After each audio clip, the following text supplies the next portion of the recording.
So already gonna cut food stamps, Section 8, all that. Let's see what's up with it. So Section 8 housing is on the chopping block. So in order for Donald Trump to get no tax on overtime, no tax on tips, no tax on Social Security passed in his tax cut plan, he is proposing to cut $26.7 billion out of Section 8 housing. Now, to go along with that, he's saying that he wants to put a 2-year cap on the benefits that somebody could receive from Section 8 housing if they don't have a disability, which means basically you have 2 years if you able-bodied to get your stuff together. And I think that's more than fair. Why? Because this program was meant to give you a hand up, not for you to ride it till you die, right? So Yeah, that's facts though. That definitely is facts. So now a lot of people go be in very peculiar situations because they made Section 8 housing a lifestyle, right? And my thing is, I'm one of the hardworking Americans, and they got millions of other hardworking Americans out there that we are tired of going to work, paying to a system for somebody else to sit on their ass. I'm going to say it again. We tired of going to work, paying into a system so that system could pay somebody else to sit on their ass. Those days are over. And particularly to the black community, this is a huge, huge win for us. Let me tell you why. So Also, you know what this remind me of? During COVID, when people got unemployment checks and they was making $6 bands a month just for unemployment checks. While people who was working 40 hours a week, getting like 3 bands a month, 4 bands, whatever they pay is. But people were purposely leaving their job or whatever it was and getting unemployment checks or working part time just to get to qualify for unemployment just so they can make bread. When they was making nowhere near 6 bands a month when they had a job. You look at all their job history, they wasn't even making half of that. Max they was making was 3 bands a month. Next thing you know, unemployment come boom boom bang. Now making 6 bands a month now? Come on. this is where it all went wrong. Whenever the government tried to step in and say, we gonna pay for everything, they completely destroyed our black communities. They gave us Section 8 housing. They gave us all type of government aid. They took fathers out the house.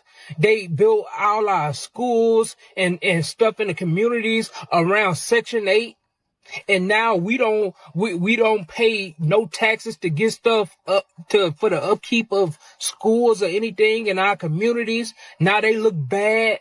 And what this is gonna do is this is gonna uplift our community, get able-bodied people back to work, and in turn, we're gonna be able to put more taxes of our hard-earned money into our communities. And that's what it's about. Now you're gonna have all of these socialists, liberals. They love to talk about they're cutting out welfare and all that, but they never sit down and tell you their plan to get the people off of welfare. Facts though, cause what he is saying is supposed to be just a transition and get you on your feet. Not a whole lifestyle. It's supposed to be like, yeah, I'm gonna be on this till I'm like 100 years old. Nah. Well, I'm here to tell y'all the way you get off welfare to get your stuff together. We have a lot of opportunities out there, whether it's trade, college, being an entrepreneur. You don't have Heavy on a trade and entrepreneur. Heavy on that, but definitely heavy on trade. to spend a ton of money. You just have to you have to put your mind together and get something that works for you. The days of being lazy is over. The days of people going to work just so you could sit on the couch is over. Now, a lot of people will go say a lot of disrespectful stuff in the comments about, well, you tap dancing and all that. No. I'm being realistic. I'm tired of seeing our young generation have to go to schools that haven't been upgraded since you went there 20 years ago. Right. Because we No. built a school. In the hood, that's a major problem. In the hood, in the ghetto, where ain't nobody paying taxes. And then you're gonna have some people that say, what about the people, the single women that have 6 kids and she's doing it by herself? Well, let me tell y'all something. Yes, life is hard for some people, but having kids is your free choice. It's your choice.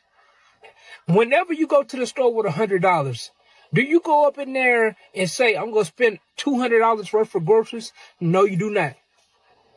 If you're only making $20,000 a year, stop going to the baby making factory. That's common That's sense. no, that is common sense though. I ain't And gonna lie. I'm tired of pretending that it's not. I'm tired of pretending. Now, could life happen to some people? Maybe they lose somebody. Maybe they lose their husband or their wife. Some absolutely, and those people should be assisted. And I would advocate for those people to be assisted. But that's not the norm, and that's not the case in most situations.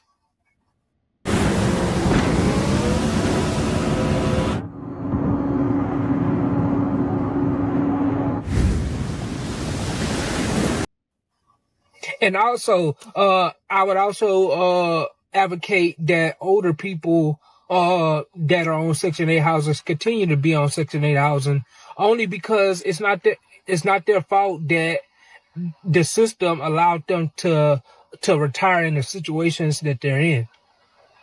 Could they have went to work at a younger age? That is fact. If you older, I don't think you should be really affected.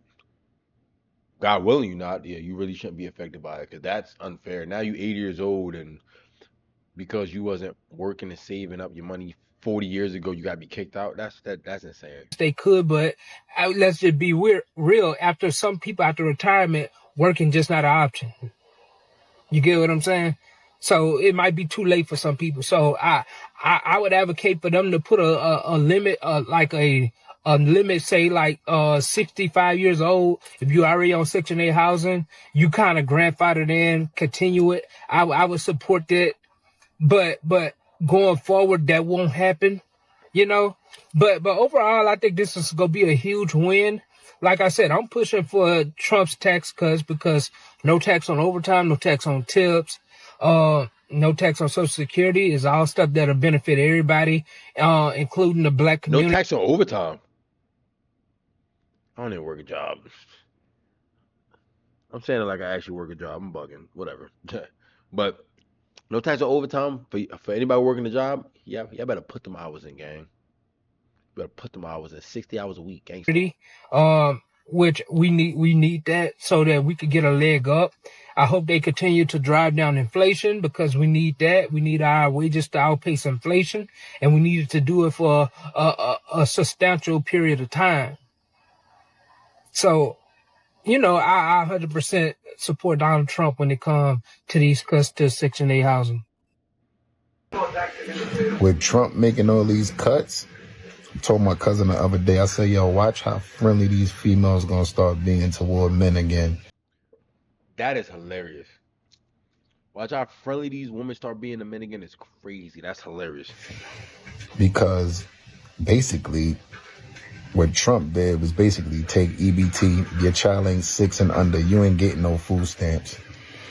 All the welfare recipients, all these females out here claiming that they independent and all that. Oh, just watch. You can already tell you got a personal day right now. You probably got to ask somebody who was doing that, like, you know, I'm leaving you. I'm independent.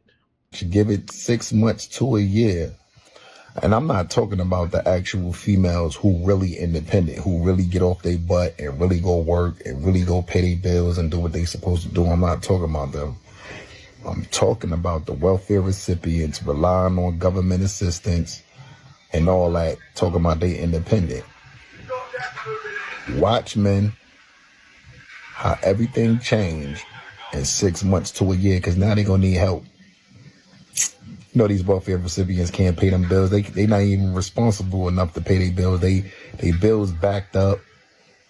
3,000, 5,000. There's gonna be a lot of homeless females out here with kids. Mark my words. And now that's crazy though. Nah, no cap. That's actually insane though. Dang, it's about to be. I don't know. And the thing is, I've been, I grew up on Section 8. You know what I mean? I grew up on food stamps, whatever, right? Cool. Love me some food stamps, gangsta. But the situation I'm in now, I'm not even in the hood no more to see it. So the people that I'm around is not affecting them at all because they don't even really know nothing about it. But when I was in the hood, I can only imagine some of the people that that I grew up with, like they're gonna be affected like crazy by it. I've been seeing several videos that have actually gone viral. And people are talking about now all the lazy people who get food stamps and Section 8. Now, instead of buying all that weave, now instead of buying all them rims, now you got to get off your lazy behind and work. What makes you think that people who get Section 8 and food stamps right now don't already work? And why they got to be lazy? That's not true. That is definitely not always the case. Most of the women, the single mothers who get Section 8, they work every day. They work hard every day. And even with the income from their jobs, they still need the help from the Section 8 in order for their children to live in a decent 3 or 4 bedroom home. Because most of them need a 3 or 4 bedroom. And it's expensive for them to do that. They That's not facts. lazy. Rent is fake expensive though. My rent, a few thousand a month. A few. Not one, not two. A few thousand a month. And as far as food stamps, same thing. What makes you think that everybody that get food stamps is lazy and they don't work? As a young single mother in the 90s, I was getting food stamps, and I'm not ashamed of that. And I was working 2 jobs. I was working as a maid and I was working as a waitress. And even though I made decent money as a waitress, because back then I was half cute, so I used to get a lot of money in tips, I still Why'd you say half cute though? struggled. I still needed the help from the food stamps to help us to survive. But I didn't stay there. When I was 28, I went to the library and I rented 3 books on how to sell. And I read those books and I started selling. I started selling long distance service. I started selling timeshares for Marriott, became an 8-time award winning sales rep for Marriott. So I've always had dreams and ambitions. Just because I was getting food stamps, that didn't mean that I was sorry or I was some sort of scrub. You don't know what type of dreams and hopes these people who get this assistance have. You don't know that. You can't judge that. And you better be careful trying to judge it, because one thing about tables, they turn. And the One thing about tables, they turn. Ooh, she spitting. Bible says, judge no thing before it's time. I ain't gonna lie, she starts spitting, boy. She remind me of like my mother or something. The way she was like her wordplay and everything is proper though. I ain't gonna lie.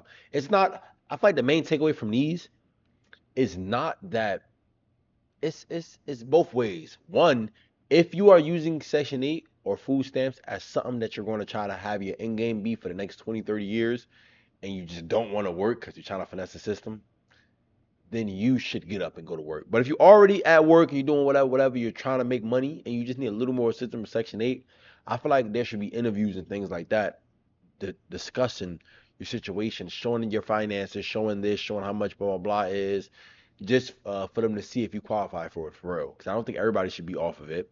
I don't think that. I think people should still be on it, but I think if you're just using it as your end all be all and you do not want to go to work, then maybe it need to be, considerations.